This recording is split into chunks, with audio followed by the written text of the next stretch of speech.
चलिए दोस्तों, तो हमारे पास पहला क्वेश्चन आ चुका है। आपका पहला जो क्वेश्चन है दोस्तों, ये क्वेश्चन है कि रासायनिक अभिक्रिया क्या है। आपको बताना है कि रासायनिक अभिक्रिया क्या है।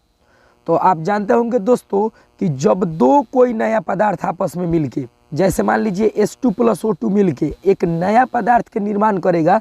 जैसे कि आपको दिखाई दे रहा होगा कि जब कोई अकेले या किसी अन्य पदार्थ के साथ मिलके एक नए पदार्थ का निर्माण करता है, वो भी उसका नया गुण होना चाहिए, उस पदार्थ का पहले वाले पदार्थ की अपेक्षा नया गुण होना चाहिए, वो एक रासायनिक अभिक्रिया कहलाता है। जैसे में CaO CaCO3 को, जैसे में CaCO3 को अगर आप तोड़ेंगे तो CaO + CO2 में टूट जाएगा। दूसरा होगा दोस्तों, जैसे H2 + O2 आपस में मिलकर एक नए पदार्थ का निर्माण करेगा। ये सब एक रासायनिक अभिक्रिया कहलाता है दोस्तों। चलिए अगला क्वेश्चन देखते हैं। अगला क्वेश्चन है हमारे पास दोस्तों कि संतुलित रासायनिक समीकरण क्या है और इसको संतुलित करना आवश्यक है क्यों। तो आप जानते होंगे कि संतुलित रासायनिक समीकरण जो होता है दोस्तों, वो एक नियम का पालन करता है, संरक्षण का नियम को। तो देखिए दोस्तों, ये द्रव्यमान जो संरक्षण नियम होता है, ये वही कहता है कि जहाँ जैसे मान लीजिए कि आगे सबसे पहले हम शुरू से पढ़ के बता रहे हैं आपको, ध्यान दीजिए बात पर, है कि वह रासायनिक अभिक्रिया, यहाँ पर आप देख रहे होंगे कि वह रासायनिक अभिक्रिया जिसमें उत्पादों के दोनों तरफ परमाणुओं की संख्या जो होती है बराबर होती है, वो एक संतुलित रासायनिक समीकरण कहलाता है। जब बराबर होगा तो संतुलित रासायनिक समीकरण कहलाएगा। जो यहाँ पर नियम पालन करता है दोस्तों, वो है द्रव्यमान संरक्षण के नियम।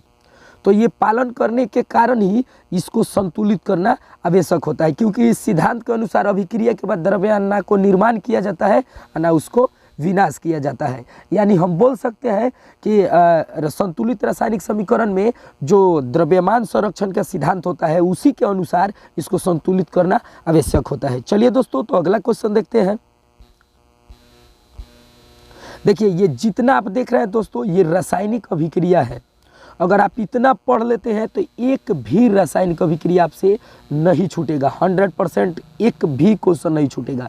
तो चलिए हम बारी बारी से सबको देखेंगे। जैसे पहला है, ये देखिए बहुत बार पूछा गया क्वेश्चन। पहला क्वेश्चन है कि संयोजन अभिक्रिया से क्या समझते हैं, उदाहरण दें। तो संयोजन अभिक्रिया का मतलब दोस्तों होता है कि जब दो पदार्थ आपस में मिल जाते हैं, जब दो पदार्थ आपस में मिल जाते हैं या दो अभिकारक आपस में मिल जाते हैं, उसे क्या कहेंगे, संयोजन अभिक्रिया। जैसे CaO और CO2 ये मिलके एक चूना पत्थर के सूत्र बनाएंगे, और फिर ये एक रासायनिक संयोजन रासायनिक अभिक्रिया का उदाहरण भी होंगे। मतलब कहने का अर्थ क्या है, जब दो पदार्थ आपस में मिलके नए पदार्थ का निर्माण करेंगे, ये एक प्रकार के संयोजन रासायनिक अभिक्रिया होगा। इसको आप जो अभी पढ़े हैं रासायनिक अभिक्रिया, वही है, सेम, थोड़ा सा अंतर है बस परिभाषा में, सेम हूबहू वही है। चलिए आगे देखते हैं। अगला क्वेश्चन है दोस्तों 4 नंबर। 4 नंबर जो क्वेश्चन है आपके पास, 4 नंबर जो क्वेश्चन है, आप देख रहे हैं कि भोजन का पचना कौन सी अभिक्रिया है। 4 नंबर क्वेश्चन है दोस्तों कि भोजन के पचना कौन सी अभिक्रिया है। तो आप देख रहे हैं कि भोजन के पचना जो होता है ऑक्सीकरण उपचयन अभिक्रिया कहलाता है। भोजन का पचना ऑक्सीकरण उपचयन अभिक्रिया कहलाता है। तो चलिए दोस्तों अगला क्वेश्चन देखते हैं। 5 नंबर क्वेश्चन देखते हैं। नंबरिंग गलत है, थोड़ा सा देख लीजिएगा। 5 नंबर क्वेश्चन है। 5 नंबर क्वेश्चन है कि वियोजन अभिक्रिया क्या है, 2 उदाहरण लिखें। तो वियोजन अभिक्रिया, इसको एक और नाम से जानते हैं दोस्तों, अपघटन। अपघटन अभिक्रिया, अपघटन याद रखेंगे आप कि वियोजन कहिए या अपघटन अभिक्रिया, दोनों एक ही है। तो इसमें देखेंगे वियोजन नाम से डाला गया है, लेकिन अपघटन भी आप याद रखेंगे, क्योंकि ये परीक्षा की दृष्टि से बहुत इंपॉर्टेंट क्वेश्चन है।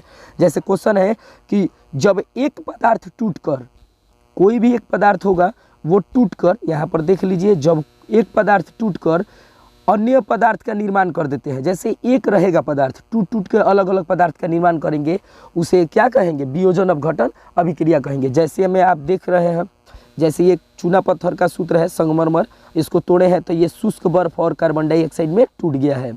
दूसरा देखिए, ये Fe2 है, इसको तोड़े हैं तो Fe + O2 में टूट गया है। एक वियोजन अभिक्रिया का उदाहरण है या अपघटन अभिक्रिया का उदाहरण है। चलिए अगला क्वेश्चन देखते हैं।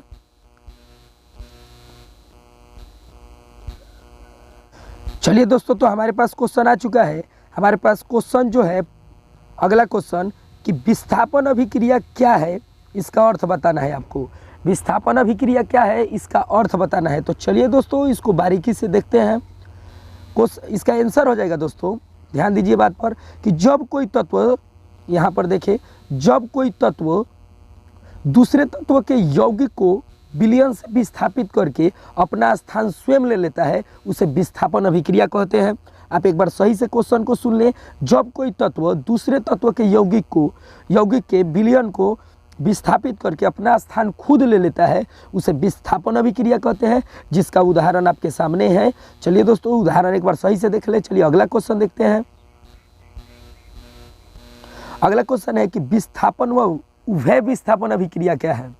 ये आपको बताना है कि विस्थापन या उभय विस्थापन अभिक्रिया क्या है। ये भी बहुत बार क्वेश्चन को पूछा गया है। तो देखिए दोस्तों, ये क्या होता है। इसमें होता है जब कोई यौगिक अपना आयनों के अदला बदला करके, मतलब अदल बदल करके, और नए यौगिक का निर्माण करते हैं, वो विस्थापन या द्विविस्थापन या उभय विस्थापन अभिक्रिया कहलाता है। वो द्विविस्थापन या उभय विस्थापन अभिक्रिया कहलाता है।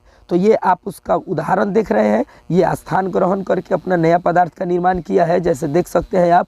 तो ये एक द्विविस्थापन अभिक्रिया है। चलिए अगला क्वेश्चन है, जो कल के लिए मस्त इंपॉर्टेंट क्वेश्चन है। अवक्षेपण अभिक्रिया से क्या समझते हैं। अवक्षेपण अभिक्रिया क्या होता है, आप ध्यान दीजिए क्वेश्चन पर। अवक्षेपण जो अभिक्रिया होता है आपका, वो है दोस्तों की वैसी रासायनिक अभिक्रिया, जब अभिक्रिया करेगा तो अवक्षेप की निर्माण करेगा। वैसी रासायनिक अभिक्रिया जो अभिक्रिया करेगा तो अवक्षेप की निर्माण करेगा। इसमें तीर जो होगा वो नीचे की तरफ होता है, क्योंकि ये अवक्षेप का निर्माण करता है। ये अवक्षेपण अभिक्रिया का उदाहरण है। चलिए अगला क्वेश्चन देखते हैं। तृतीया का सूत्र, आप इसको बोल सकते हैं नीला थोथा। इसको नीला थोथा के नाम से भी जाना जाता है। ये है आपका CuSO4 5H2O। ये तृतीया का सूत्र है, जिसको आप नीला थोथा भी बोल सकते हैं। CuSO4 5H2O ऑब्जेक्टिव के लिए बहुत इंपॉर्टेंट क्वेश्चन है। अगला देखिए, इसमें एक और पूछा जा सकता है, CuSO4 7H2O। ये होगा हरा थोथा का। चलिए अगला क्वेश्चन,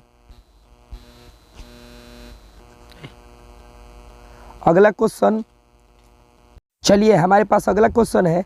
अगला क्वेश्चन है कि लोहे को जंग से बचाने के लिए 2 उपाय को लिखें। लोहे से जंग, मतलब लोहा पर जो जंग लगता है, उसको बचाने के लिए कोई भी 2 उपाय बताना है। तो ध्यान दीजिए क्वेश्चन पर। जैसे आप जानते होंगे कि लोहा को अगर हम जिंक से लेपित कर देंगे तो उस पर जंग नहीं लगेगा, पहला हो जाएगा। और लोहा पर ग्रीस या तेल लगा देंगे, मोबिल लगा देंगे, तब भी ये जंग से बच जाएगा। ये क्वेश्चन बहुत ही इंपॉर्टेंट है। यहाँ से एक और क्वेश्चन बन सकता है आपका कि संक्षारण किसे कहते हैं। ध्यान दीजिए क्वेश्चन पर कि संक्षारण, क्वेश्चन है कि संक्षारण किसे कहते हैं। तो वही है कि जो लोहा होता है दोस्तों, संक्षारण के क्वेश्चन समझ लीजिए।